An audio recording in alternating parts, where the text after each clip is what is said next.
Welcome to the channel Encyclopedia Catanica. I'm starting a series of how to make a lock. So I got this sheet of aluminium, pretty thick, pretty good, and the aluminium is really friendly for such projects. On the left side I draw a German design, vintage German design, and on the right side I draw a Soviet design.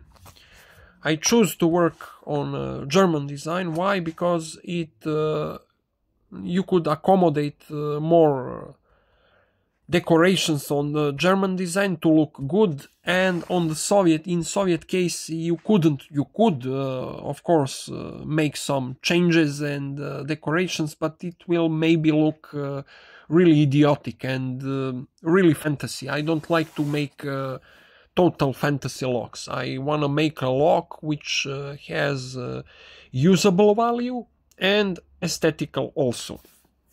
So this is the complete start of a project. I draw a sketch of a lock, how it should look, and I divided 3 more sections by using the width of this one, so I could make 4 plates for the body.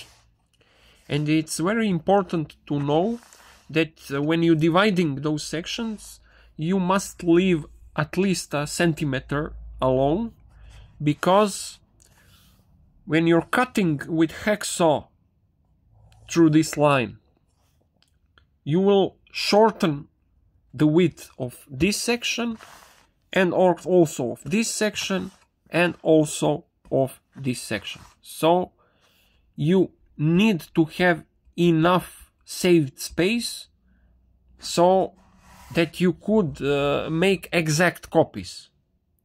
Because if you don't have this space, in this case it's a centimeter wide space, the last section, the last plate will be shorter, and the project will go bad.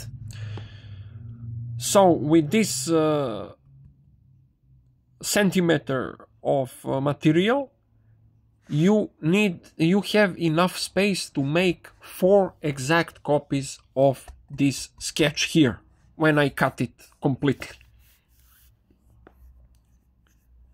That's the first part and most important part, to draw a lock, to divide it to sections. If I wanted to make just 2 plates for the body, it will be much easier. I will have much more space and it won't be a problem. But in this case, when you need more parts for the lock, you need to think twice before cutting. And that's pretty much it, guys, for this video. Thanks for watching, have a nice day, stay tuned for more, and bye bye.